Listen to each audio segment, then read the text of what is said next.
Hi everyone, welcome to SlimChat. It's Tracy and it's back to normal today. Oh, that sounded a bit weird. Today. I'm in a funny mood today, sorry already, because, you know, I am in a bit of a giggly mood. I don't know why. But yeah, back to normal today, not today. Behave yourself, okay. Sorry, I've got a bit of asthma. I've had my inhaler, but it just kind of catches me now and then. So yeah, back to normal. Gary's at work. I have to make a roasty today, which is nice. I look forward to roasts. I don't like excuse me, I don't like the cold meat meals. So yesterday we had a buffet because we had people over and it was easy pickings, you know. We had these little pies that we got. I want to say we got them from Tesco or Iceland. Can't remember now. But wherever we got them from, they were really nice. The little beef pie was lovely. It was like a miniature steak pie. It was actually kind of cute. I had one. Only about this big, you know. There were little chicken ones, but I didn't have one of those. So like little finger foods. Better than the cold meat pickle dinner that I really leaves me cold. So, and there was sweetie stuff as well, you know, on the different sort of sides. So you could have little cakes, little apple pies, little mince pies, that sort of thing. So that what we had yesterday, and obviously the day before was Christmas dinner, which is amazing. So I always like to have another roast, and Gary was like, "Oh no, I'm cook another roast." So he said to me today, "I don't suppose you fancy making a roast while I'm at work? That way we can use up some of the veg and the meat." And I thought, yeah, all right, I will, because I like, you know, I don't make a bad roast as well, so that's what we'll have. So I'm doing that. And then that should use up most of the meat that really needs using, and then the rest, which only got cooked yesterday, I'm gonna curry. So I left it as a chunk of beef, so I'm gonna curry. I don't like beef curry much, you know, usually it's lamb because I do love lamb. We've got 2 big legs of lamb because Tesco did an offer where you could get a leg of lamb half price with your Tesco's club card, which is like their reward card, their loyalty card. So we got 2 of those for the freezer. We have probably have one New Year. Probably down to me to cook it because I think Gary's working. So yeah, I have to get my culinary skills out of mothballs. Yeah. So let's have a look and see what the kitty cat thinks of it all. Oh, let's move this. I forgot to take this out. This is a little one of my Christmas presents. I did show a few over on Crochet Box because I did get some yarn and some craft related stuff like for my sewing machine. So I did show a few, but I also showed a few of these sort of things because I do have problems with my neck since my operation. And it's like a hot water bottle that you can fill, and then it's furry, obviously, like really fluffy. You can put it around your neck. And Gemma got me that. I know it's Gemma, Gemma that chose it, because it's a Gemma type present. She loves stuff like that for herself. You know, she's usually covered in fluff and fur and warmth. Gemma's a very warm, likes her warmth. Me, you know, usually cold. Like it cold, I mean. Now this is a very long one, so I'll probably mess this up. Right, I think I might have done this one. There must be a better way than relying on humans to open and shut doors, but so far the most intelligent feline brains have failed to come up with it. Nor has the combined intelligence of cats found a foolproof way of opening the door to the fridge. Luckily, most of us can manage plastic shopping bags and egg boxes. So important for that stolen snack. I'm sure I read that one. So let's just do another one and make sure. We've gone back to small ones, thank goodness for that. When we visit other humans for a second meal or a bit of extra admiration, they get jealous. Yet they often go into other people's homes and ask people back to our home without so much as a by your leave. It's not fair play. Not fair play, but fair play. Well, that reminds me of Gemma, really, because when Buffy is a very pretty cat. She's very small and petite, and she was always beautiful. and people used to like taking her in and feeding her, and it used to really upset Gemma. So she's my cat, I feed her, and I don't want her getting all these other diets, you know. People shouldn't just take your cat. And she used to get really upset about it. I didn't have a clue what my cats got up to when they left the house. They were probably raiding all kinds of people's food, you know, but yeah, I don't know. Norris, when it didn't go out, she was just too old. Oh, there it is. I've been looking for that. Too old and decrepit to go out, and you know, after a while she couldn't scale the fence. Oh, I might have turned 2 pages by mistake there. Perhaps, or did I just tick the wrong one? No, I turned 2 pages. Oh well, we'll do that tomorrow. Movie quote of the day. Now, if you cast your mind back to, was it Boxing Day? No, I mean Christmas Eve. Christmas Eve. I did a, that was the last time I did one. And it was, every time a bell rings, an angel gets his wings. Now, I thought everyone in America would get this. I really did, because it's, whenever I watch anything American and it's to do with Christmas, the people on the TV are always watching this movie, always.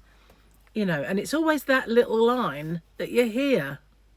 Or it's James Stewart running through the streets going, "Merry Christmas!"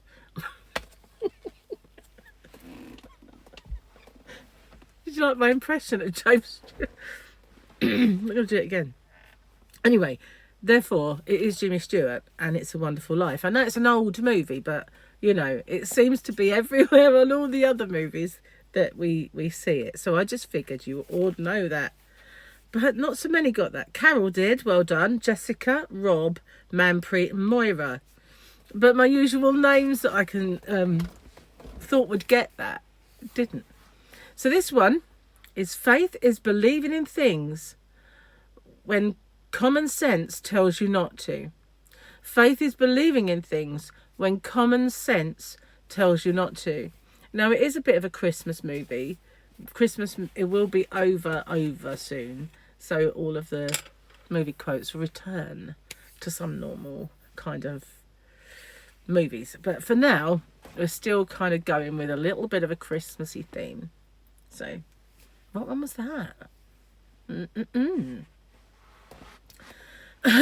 So I don't really have much to tell you other than the fact that I had people over again last night, and we had didn't have like lots of drink. I think Gemma finished off her, she had some Morgan spice that had apple in it, apple spiced, and she finished that off. And Gary was probably having beers and stuff like that, but those are the only two. Charlotte was driving, Mike was driving, and I had a few little drinks, but I haven't really gone mad. Crazy. That was a mixture of mad and crazy. I had a little Prosecco with Christmas dinner. And I have had a smidge of Purple Rain this big, and I did have a drink, but I can't remember what it was. Gone out my head. But I didn't have a lot. You know, I really haven't had a lot. Mostly I've been drinking J2O. Apple and raspberry, which seems to be my new favourite, and glitterberry, which I've always liked. And I bought those specifically for me. But other people have been drinking them as well, obviously, because they're not just for me. Drivers, mostly. Yeah, so I can't remember what the drink I had was. It was the other night. Oh dear, just a blur. I didn't have that much of it either. Never mind. Anyway, I did get a couple of bottles for Christmas. I got a chocolate Baileys, which, you know, I will have the odd chocolate Baileys. And I got a gin, which was a pink one. And so I probably will work my way through that, but it'll take me... I'll probably still have it left next Christmas. I don't drink that much now. I did say I wasn't going to drink at all, but, you know, we'll have the odd tipple. But I'm not going to be drinking the volume I used to. Not that I used to drink much, you know. I wouldn't say like I drank every week. In fact, I wouldn't say I drank every month. So, you know, it was just on occasion, if I went out, maybe. I'm not an indoor drinker much, you know. Occasionally we would have a few glasses while we listen to some music, but not often. Gary would, but I'm not really into it that much. I'm a bit like my mum in that respect. So she did drink, but very rarely. And trouble is, I'm not like her in this respect, that she would, when she used to drink, because she didn't drink very often, she used to get hammered and be an embarrassment to herself and to everybody else. And she'd let secrets out the bag that belonged to other people, you know. I think the worst one was one day she said to one of my mum's friends, who I used to call auntie and uncle, she said, and I wouldn't take any notice of the rumours about him and that woman. It's all crap. He wouldn't look at her. That was my mum drunk. And so, you know, she knew nothing about this other woman. And that kind of blew everything sky high, as you can imagine, because there was truth in that rumour. He was knocking off the other woman. So he was looking twice at her. So yeah, my mum was a bit of a lightweight when it came to drinking, and she had loose lips, and I can remember we've had to sort of carry her in a few times, but it was only very, very rare because she didn't really drink. I can remember when I was a little kid, we used to have a holiday home, and we'd go to the club on the holiday camp, and she would drink gin and bitter lemon and ply me with it. You know, I used to, want a bit, babe? Here you go. And then I'd drink some of my dad's beer. And sometimes it was lemonade and lime. Most of the time that's what she drank, lemonade and lime. So she would have loved 7-Up, for instance, but she used to drink that in the pub, just lemonade with lime in it. And but on the odd occasion it was the gin and bitter lemon for mum. Gin and tonic for dad. So yeah, I was weaned on that stuff. And when I got to a very young age, I'd say, but I looked so much older than I was. She ran a pub. Well, it was a big disco actually, but she ran this boozer. And I would go in and I'd be sitting there with my Coke, listening to music, and suddenly this drink would come over, and she'd make me like a Pimm's #1 with all fruit hanging out of it. What do you think of that? And I was like, that's all right. So she said, that's a Pimm's #1. So then I would drink that. I wouldn't have any more. Another day, she'd bring me a drink over and she'd say, tell me what you think of that. And I, oh, that's nice. What's that? That's rum and blackcurrant. Oh, okay. So she wouldn't let me have another one. Just she'd give me one now and then. And so I kind of sampled all these drinks at a very young age. I'd say probably from 11 to, you know, the normal age where you drink. I was having the odd, like, this is Bacardi and Coke, you know.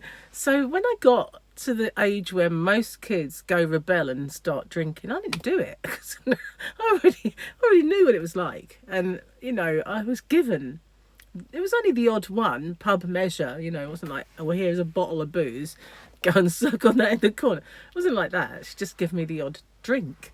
So it was kind of, you know, in a way, a good idea, because I was probably rotted my brain cells, but, you know, I didn't ever rebel. I didn't have to go off discovering the evils of drink. And I had this, do you know, when I was young, I had this sort of philosophy that I used to watch other people around me make all the mistakes.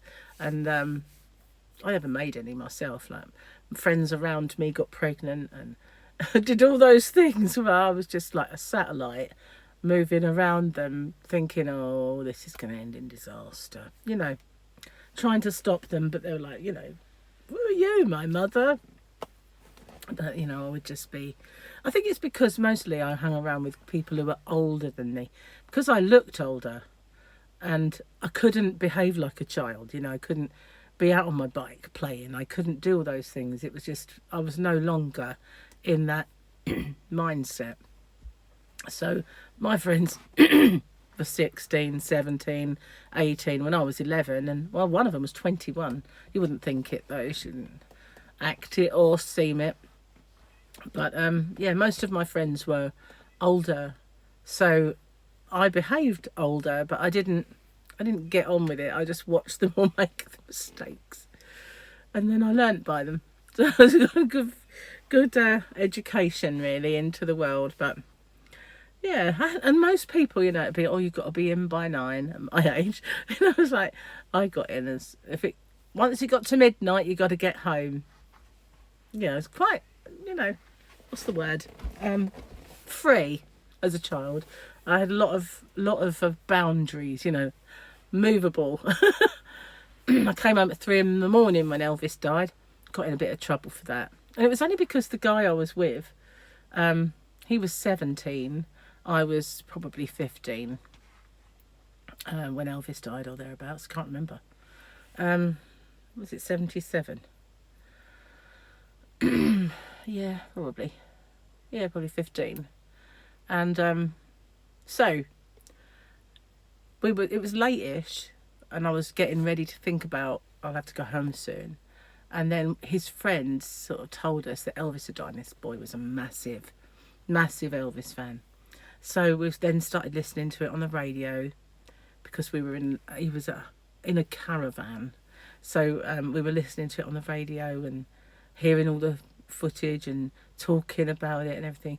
Next thing I knew, it was 3 in the morning. I was like, God, I should have gone home hours ago. Coast Guard were looking for me. The police were looking for me. Everybody was looking for me. And then the police virtually sort of found us walking down the street. And they stopped and they said, "Is your name Tracy?" So I said, "Yeah." "And your dad, we're out looking for you." I went, "Okay." He said, "Your dad's looking for you." I went, "Okay." He said, "In fact, the Coast Guard is looking for you." I went, "Oh."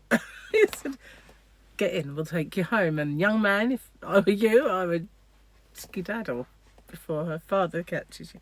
So honestly, I walked through the door and my mum said, "Get in bed and I'll pretend you're asleep and I'll tell him that you arrived as he left."